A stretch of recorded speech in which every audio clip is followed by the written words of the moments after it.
भारतीय संविधान की हिंदी कॉपी में आर्टिकल 1 में लिखा है कि भारत अर्थात इंडिया राज्यों का संघ होगा, यानी भारत और इंडिया दोनों को बराबर माना गया है। अब सवाल ये उठता है, प्रेसिडेंट ऑफ इंडिया या प्राइम मिनिस्टर ऑफ इंडिया लिखना गैर संवैधानिक है या नहीं? Hello, welcome back to my YouTube channel. मैं हूं कसम शेर। आई होप कि आप सब लोग ठीक ठाक होंगे, अच्छे से होंगे। तो आज की जो रिएक्शन वीडियो है काफ़ी लाजवाब होने वाली है, क्योंकि हाल ही में एक काफ़ी ज़्यादा एक चीज़ ट्रेंड कर रही थी, इंडिया भारत।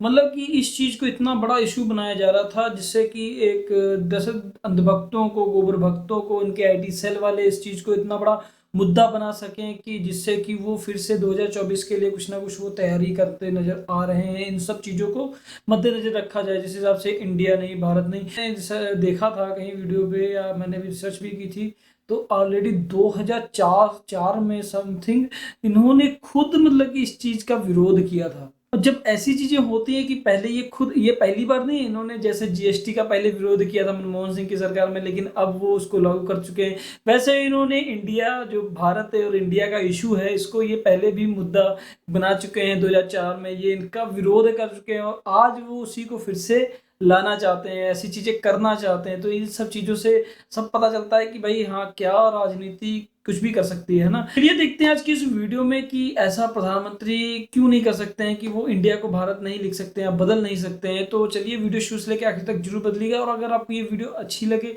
कुछ अगर ये इन्फॉर्मेशन लगे, तो प्लीज वीडियो को लाइक शेयर कमेंट जरूर कीजिएगा। नमस्कार दोस्तों, G20 के लिए राष्ट्रपति को भेजे गए निमंत्रण में मोदी सरकार ने इंडिया की जगह देश का नाम भारत लिखा। अब विदेशों से प्रधानमंत्री के लिए जो निमंत्रण आ रहे हैं, उसमें भी प्राइम मिनिस्टर ऑफ इंडिया की जगह प्राइम मिनिस्टर ऑफ भारत लिखा जाने लगा है। मोदी को इंडोनेशिया जाना है, इंडोनेशिया से जो निमंत्रण आया है उस पर प्राइम मिनिस्टर ऑफ भारत लिखा है। इंडोनेशिया को सपना तो आया नहीं होगा कि अब इंडिया नहीं भारत लिखना है। मोदी जी ने फोन करके बताया होगा कि हमको अब जो निमंत्रण भेजना उसमें इंडिया नहीं भारत लिखना, क्योंकि हमारे देश में इंडिया नाम का एक गठबंधन बन गया है। अगर इंडिया लिखकर भेजोगे तो हमारे जहाज में 28 दलों वाला इंडिया भी घुस जाएगा, तो दिक्कत हो जाएगी। तो कहने का मतलब ये है दोस्तों कि किसी निमंत्रण पर इंडिया की जगह भारत लिखने वाला इंडोनेशिया पहला देश बन गया है। तो इस वीडियो में हम जानेंगे कि क्या भारत की जगह इंडिया लिखना गैर संवैधानिक है। ये दो अलग अलग नाम कहाँ से आए? अंग्रेजी नाम हटाना क्या जरूरी है? अगर नाम हटाया गया तो क्या हो जाएगा? अगर इंडिया नाम हटाया गया तो कितना खर्चा आएगा? इस तरह के 8 सवालों के जवाब इस वीडियो में हम जानेंगे। तो कुर्सियों की पेटी बांध लीजिए। तो वीडियो सवाल नंबर 1 से शुरू करते हैं। सवाल नंबर 1 ये है कि इंडिया का नाम जन्मा कैसे? दोस्तों, सिंधु नदी को ग्रीक भाषा में इंडस नाम से जानते थे। इंडस शब्द लैटिन भाषा से लिया गया है। यूनान के इतिहासकार हेरोडोटस ने 440 ईसा पूर्व इंडिया शब्द का इस्तेमाल किया था। उन्होंने टर्की और ईरान से इंडिया की तुलना करते हुए कहा था कि इंडिया स्वर्ग जैसा है, जहाँ की मिट्टी उपजाऊ है और जिस क्षेत्र में काफी ज्यादा आबादी रहती है। तो इंडिया नाम यहीं से लिया गया। अंग्रेज आए तो उन्होंने भारत का आधिकारिक नाम अपने कामकाज में इंडिया रख दिया। दूसरों के लिए भारत इंडिया था, लेकिन हमारे लिए हमारे देश के बहुत से नाम थे। हिंद था, हिंदुस्तान था, जम्बू द्वीप था, भारतवर्ष था, आर्यव्रत था, अल हिंद जैसे कई नाम थे। अरबों ने इस देश को अल हिंद कहा, और टर्की के आक्रांताओं, दिल्ली के सुल्तानों और बादशाहों ने अपने भारतीय प्रभुत्व वाले भूभाग को हिंदुस्तान कहा। फिर अंग्रेजों की ईस्ट इंडिया कंपनी जितने राज्य जीतती गई उनको इंडिया कहती गई। अब सवाल नंबर 2 ये है कि भारत नाम आया कहाँ से? पुराने समय में भारत के अलग अलग नाम रहे हैं, जैसे जम्बू द्वीप, भारत खंड, हिमवर्ष, अजनाभवर्ष, भारतवर्ष, आर्यव्रत, हिंद, हिंदुस्तान और इंडिया। हालांकि इनमें सबसे ज्यादा प्रचलित नाम भारत रहा है। भारत नाम के कई रेफरेंस मिलते हैं, जैसे राजा दशरथ के बेटे का नाम भरत था, उनके नाम से भरत से देश का नाम भारत हुआ। नाट्य शास्त्र के रचयिता भरत मुनि के नाम से, पुरुष वंश के राजा दुष्यंत और शकुंतला के बेटे भरत के नाम से भी देश का नाम भारत पड़ा। ऐसे भी कुछ लोग मानते हैं। भारत को 16 सर्वश्रेष्ठ राजाओं में गिना गया है। अब सवाल नंबर 3 ये आता है कि जब संविधान बना तब बाबा साहब ने देश का नाम भारत क्यों और कैसे दिया? सवाल नंबर 3, संविधान सभा में भारत नाम पर क्या चर्चा हुई? दोस्तों, भारत का संविधान अंग्रेजी में लिखा गया। जो भी ड्राफ्ट पेश किया गया और बहस के दौरान जो भी प्रस्ताव रखे गए वो अंग्रेजी में थे। संविधान सभा की बहस के दौरान 17 सितंबर 1949 को संघ का नाम और राज्य क्षेत्र खंड चर्चा के लिए पेश हुआ। जैसे ही अनुच्छेद 1 पढ़ा गया, India that is Bharat shall be a union of states, संविधान सभा में इसे लेकर मतभेद उभर आए। फॉरवर्ड ब्लॉक के सदस्य हरिविष्णु कामत ने अंबेडकर कमेटी के उस मसौदे पर आपत्ति जताई जिसमें देश के 2 नाम इंडिया और भारत थे। उसके बाद उन्होंने संशोधन प्रस्ताव रखा जिसमें इंडिया की जगह भारत नाम सुझाया गया। एक दूसरे सदस्य सेठ गोविंद दास ने कहा कि वेदों, महाभारत, कुछ पुराणों और चीनी यात्री हेन सांग के लेखों में भारत देश का मूल नाम था, इसलिए स्वतंत्रता के बाद संविधान में इंडिया को प्राथमिक नाम के रूप में नहीं रखा जाना चाहिए। दोस्तों, संयुक्त प्रांत के पहाड़ी जिलों का प्रतिनिधित्व करने वाले हरिगोविंद पंत ने स्पष्ट किया कि उत्तर भारत के लोग भारतवर्ष नाम चाहते हैं और कुछ नहीं चाहते हैं। कॉन्स्टिट्यूशन कमेटी ने कोई भी संशोधन प्रस्ताव स्वीकार नहीं किया और हमारे संविधान में देश का नाम भारत और इंडिया दोनों रखे गए। भारतीय संविधान की हिंदी कॉपी में आर्टिकल 1 के 1 में लिखा है कि भारत अर्थात इंडिया राज्यों का संघ होगा, यानी भारत और इंडिया दोनों को बराबर माना गया है। अब सवाल ये उठता है, प्रेसिडेंट ऑफ इंडिया या प्राइम मिनिस्टर ऑफ इंडिया लिखना गैर संवैधानिक है या नहीं? देखिए दोस्तों, भारत का संविधान अंग्रेजी में लिखा गया। इसके आर्टिकल 1 में लिखा है, India is that Bharat shall be a union of states. संविधान की हिंदी कॉपी में लिखा है, भारत अर्थात इंडिया राज्यों का संघ होगा, यानी हमारे देश का नाम भारत और इंडिया दोनों है। इन दोनों का इस्तेमाल संवैधानिक है।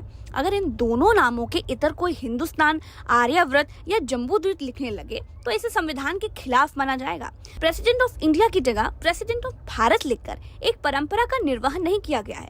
इसे इसी रूप में देख सकते हैं, न कि संविधान के उल्लंघन के रूप में। अब सवाल ये उठता है कि अगर ये गैर संवैधानिक नहीं है तो दिक्कत क्या है? दोस्तों, ये कंट्रोवर्सी राजनीतिक है क्योंकि विपक्षी दलों के गठबंधन ने अपना नाम इंडिया रख लिया है, इसीलिए मोदी सरकार ने इस नाम का इस्तेमाल कम कर दिया है, या फिर मोदी सरकार इस नाम से कुछ चिढ़ने लगी है, इसलिए भारत नाम पर ज्यादा जोर दिया जा रहा है। मोदी इंडिया के नाम से भाग रहे हैं और विपक्ष इस पर आपत्ति जता रहा है। अब सवाल नंबर 6 ये है कि अगर देश का नाम इंडिया खत्म करना है तो क्या करना होगा? दोस्तों, अगर देश का अंग्रेजी नाम इंडिया खत्म करके सिर्फ भारत करना है तो इसके लिए संविधान में संशोधन करना पड़ेगा। संसद के पास ये शक्ति है कि वो संविधान संशोधन कर सकती है। इसके लिए एक विधेयक लाना होगा और 2/3 बहुमत से पारित कराना पड़ेगा, और सरकार के पास राज्यसभा में 2/3 बहुमत है नहीं। नाम बदलने में मुश्किल ये भी है कि सुप्रीम कोर्ट में 13 जजों की खंडपीठ ने केशवानंद भारती केस में ऐतिहासिक फैसला दिया था कि संविधान संशोधन से संविधान के बुनियादी ढांचे में कोई बदलाव नहीं होना चाहिए। अब सवाल ये है कि इंडिया नाम खत्म हुआ तो क्या मुश्किलें भारत के लोगों को फेस करनी पड़ेंगी? सवाल नंबर 7, अगर इंडिया नाम खत्म हो गया तो क्या चुनौतियां आएंगी? अगर इंडिया नाम हटा दिया गया तो संविधान से लेकर तमाम संस्थाओं तक में इसे बदलना पड़ेगा। मसलन कॉन्स्टिट्यूशन ऑफ भारत हो जाएगा, सुप्रीम कोर्ट ऑफ भारत हो जाएगा। इसी तरह तमाम वैश्विक संगठन जैसे यूनाइटेड नेशंस की लिस्ट में इंडिया नाम ही चलता है, वहां भी संशोधन करने पड़ेंगे। इसमें हजारों करोड़ रुपए खर्च होंगे। एक अनावश्यक खर्च देश पर बोझ की तरह लग जाएगा जिसकी कोई जरूरत नहीं लगती। अब आता है सवाल नंबर 8। सवाल 8 क्या है? क्या देश का अंग्रेजी नाम इंडिया हटाने की पहले भी कोशिश हुई है? तो दोस्तों, 2012 में कांग्रेस के सांसद रहे शांताराम नाइक ने राज्यसभा में एक बिल पेश किया था। इसमें उन्होंने मांग की थी कि संविधान की प्रस्तावना में अनुच्छेद 1 में और संविधान में जहां जहां इंडिया शब्द का उपयोग हुआ है उसे बदलकर अब भारत कर दिया जाए। उन्होंने कहा कि इंडिया शब्द से एक सामंतशाही शासन का बोध होता है, जबकि भारत ऐसा नहीं है। शांताराम नाइक गोवा कांग्रेस के अध्यक्ष भी रह चुके हैं। 2014 में योगी आदित्यनाथ ने लोकसभा में एक निजी विधेयक पेश किया था। इसमें संविधान में इंडिया शब्द के स्थान पर हिंदुस्तान शब्द की मांग की गई थी। जून 2020 में सुप्रीम कोर्ट में एक याचिका दायर की गई थी। सुप्रीम कोर्ट के चीफ जस्टिस एस.ए. बोबडे की अध्यक्षता वाली 3 सदस्यीय बेंच ने याचिका को खारिज करते हुए इस मामले में दखल देने से बिल्कुल इनकार कर दिया था।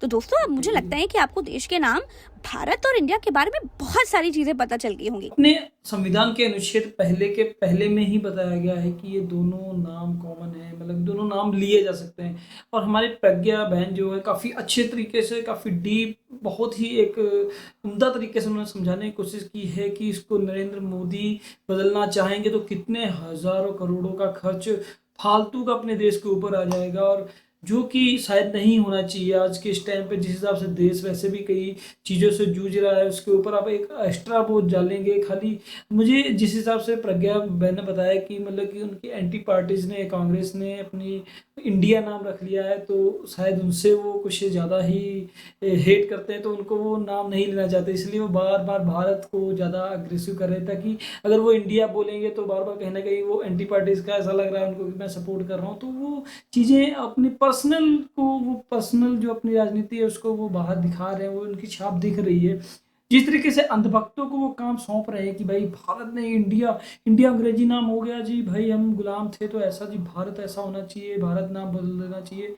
तो भाई अंधभक्तों, पहले ये समझो कि संविधान क्या कह रहा है। संविधान में इस चीज़ का पहले ही वर्णन किया गया है, जैसे कि अनुच्छेद पहले के पहले में ही बोला गया है कि मतलब इंडिया भारत एक ही है। तो उस चीज़ को मतलब कि इतना बड़ा इशू बना के जो मोदी सरकार करना चाह रही है, जैसे कि वो शुरू से करती आ रही है, कहीं ना कहीं मुझे लगता है अंधभक्त लोग जो हैं इसको सफल भी बना देंगे।